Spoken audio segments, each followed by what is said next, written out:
And now for our next news special report. This special report dives deep into a story that shakes the very pillars of our nation's security. As we speak, our southern border, along a topic of heated debate and concern, emerges once more into the limelight. But this time the stakes are as high as they've ever been. Federal insiders have sounded the alarm. Terrorists from groups like Hamas and Hezbollah are potentially exploiting our immigration system to infiltrate the United States. Imagine the very fabric of our republic at risk, hidden beneath the guise of the migrant surge.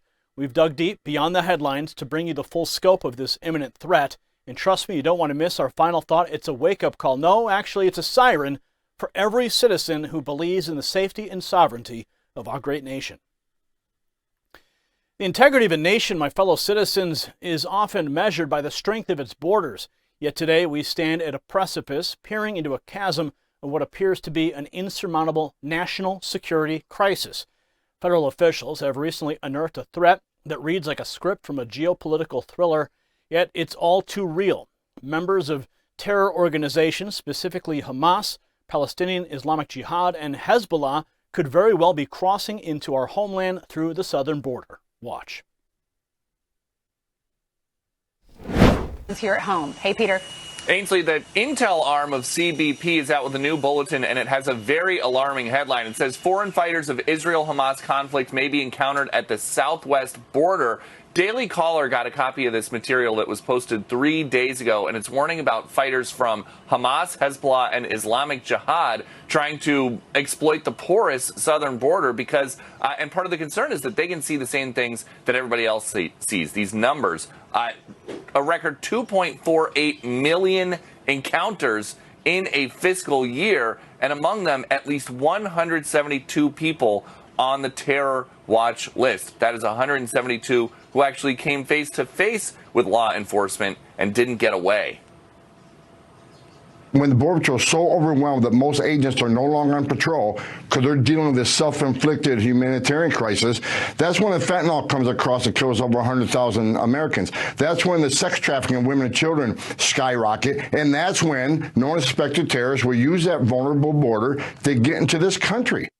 President Biden did speak with Benjamin Netanyahu yesterday, but he remains at the Rehoboth Beach House this morning. The plan is to leave for the White House around 10:30 to get back here for a Bidenomics event this afternoon. Ainsley? All right. That's scary when you look at those numbers. Now, this isn't conjecture or fear-mongering. It's a fact detailed in an internal memo from the San Diego Field Office Intelligence Division of Customs and Border Protection dated October 20th.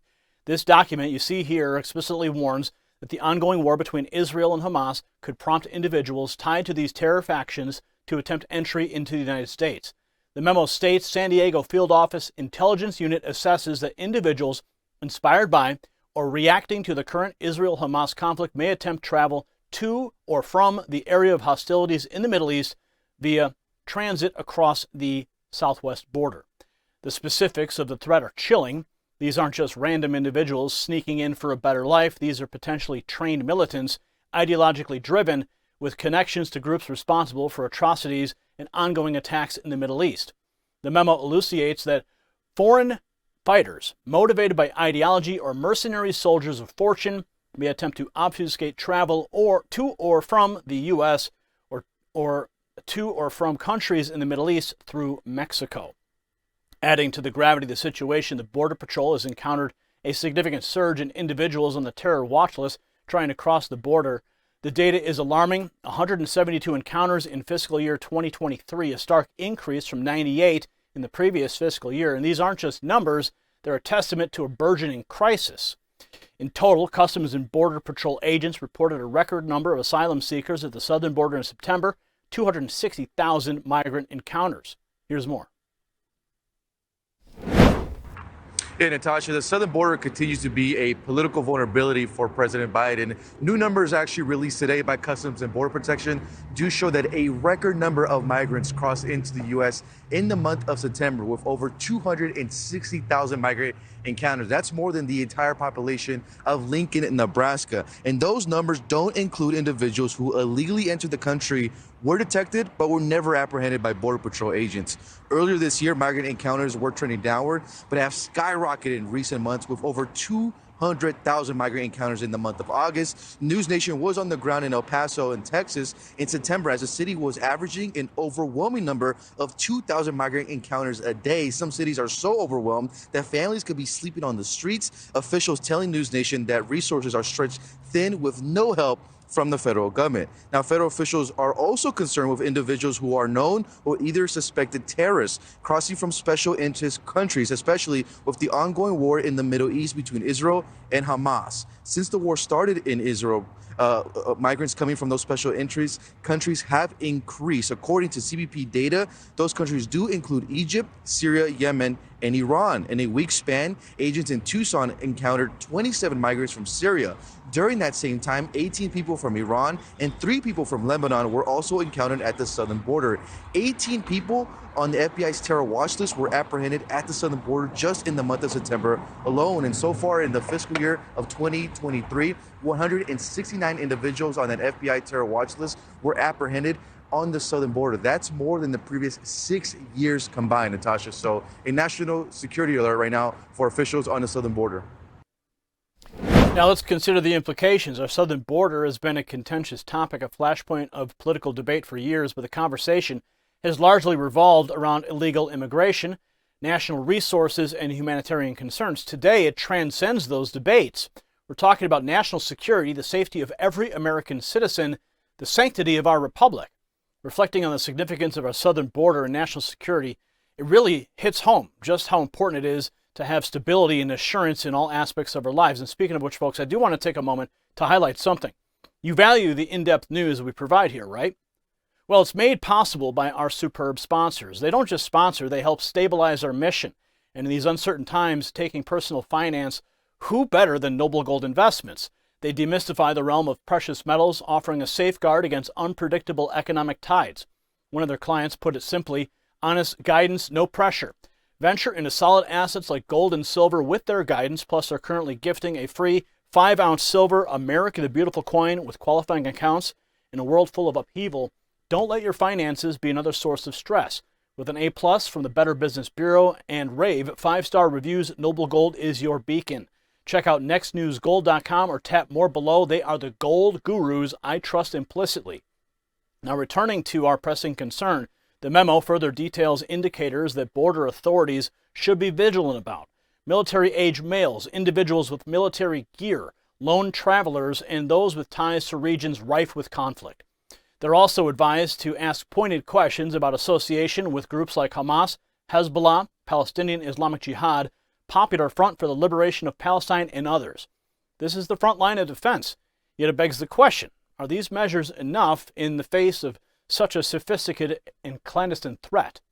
The GOP has rightfully sounded the alarm on this issue, calling it a major crisis. They're not mincing words or playing political games. This is a call to action, an urgent plea for the sanctity of our borders and, by extension, our nation. U.S. Senator John Thune joined Varney and Company on Sunday and called the U.S. southern border porous. Watch. Senate Minority Whip John Thune, Republican from the great state of South Dakota, joins me now. Mr. Senator, what's being done about these special interest aliens that are coming into our country? Unfortunately, not enough, Stuart. This is a huge problem. You heard Griff mention the number already in the first 2 weeks of October. September was a record, absolute all-time record, 260,000 people apprehended illegally trying to get into this country, 230,000 in the month of August. And the thing that's really concerning about it, and you referenced it, the special interest aliens now have figured out from all over the world. I mean, this used to be kind of a regional thing, Central and South America. Now we've got a lot of Middle Eastern countries. In the last couple of years, it had 659 people that have been apprehended trying to come in from Iran. And just in this last year, 151 people apprehended that are on the terrorist watch list. So think about that. That's more than the previous 6 years combined. People have figured out we have a porous southern border. And in a nation that's based on the rule of law, in a rule-based country, you can't have that. We've got to enforce the law. This president, this administration hasn't done it, isn't doing it, and that's why we've got a major crisis at our southern border, and it's a national security crisis. May I just add one thing to this? First 17 days of this month, 108,000 migrants coming across the southern border. Every year, we only allow in 65,000 H-1B visa holders. Those are people that we want to come into our country. Only 65,000 a year, 108,000 in the first 17 days illegally of this month. I just wanted to point that out because the numbers are staggering. They are. It's totally upside down. I mean, Yeah, we need legal pathways to get workers here, and then we've got just an absolute disaster at the southern border, and the administration's turned a blind eye to it. Go ahead. We need more than just heightened vigilance. We require a comprehensive review of our border policies, a bolstering of our defenses, and a proactive stance against the forces that seek to harm or destabilize our republic. The danger is not just an abstract or overseas issues. It's at our doorstep, potentially mingling with migrants, exploiting the very values and systems that America cherishes. The integrity of our nation, the safety of our communities depend on confronting this reality head-on. Denial is not just complacency, it is complicity. So consider the scenario at play here. Our border, already a topic of contention, faces an influx of migrants from various regions, each with their stories, their hopes, and their desperation. Yet lurking within these masses could be individuals with sinister intentions aligned with groups whose ideologies are antithetical to everything our republic stands for. These aren't mere trespassers. These are entities who could carry the banner of terror right into our neighborhoods. The war in the Middle East may seem distant, its explosions and casualties relegated to the evening news, but its echoes have the potential to reverberate through the very heart of America. The conflict between Israel and Hamas is not just a regional skirmish, it's a crucible where ideologies that respect no borders or nationalities are forged. And now the spark from that crucible threatens to ignite the tinderbox of our immigration system. As we've seen, the border crisis isn't merely a question of resources or humanitarian response. It's a multifaceted scenario where national security concerns intertwine with geopolitical events. The lines on the map that denote our southern border aren't just geographical demarcations. They are the lines between order and chaos, safety and ruin. As we stand here today, it's not just about policy or politics. It's about the resolve of a nation to protect its citizens, to uphold the principles on which it was founded. It's about recognizing that we aren't just dealing with a migrant crisis. We are potentially facing an infiltration that wears the cloak of humanitarian plight. The Republic demands vigilance, action, and an unyielding commitment to the safety of its populace. This footage, this reality unfolding at our border isn't a distant problem. It's an American problem. It's a challenge to our resolve, to our principles, and to our way of life. As the situation evolves, we owe it to ourselves and to the generations that follow to confront it with the seriousness that it demands. My fellow Americans, as we conclude tonight's segment, let's not forget the gravity of the situation we're facing. This isn't just another news piece. This is a stark reminder of the fragility of our national security, a testament to the threats lurking beyond and potentially within our borders. The possibility of terrorists exploiting our southern border crisis isn't a distant nightmare. It is a clear and present danger. It challenges the very tenets of our republic, the safety of our communities, and the integrity of the American spirit. This is a call to action for heightened awareness, fortified policies, and unwavering patriotism. As we navigate these troubled waters, let us anchor our resolve in the principles that define us: liberty, justice, and an unyielding commitment to the safety and prosperity of our great nation. For if we falter in our vigilance, we compromise the very foundations upon which our republic stands. Congratulations, you made it to the end of the video. Now keep up your quest for truth with this next news report. And if you found our channel enlightening, join the millions who agree with you. Tap subscribe. Thank you for watching the Next News Network.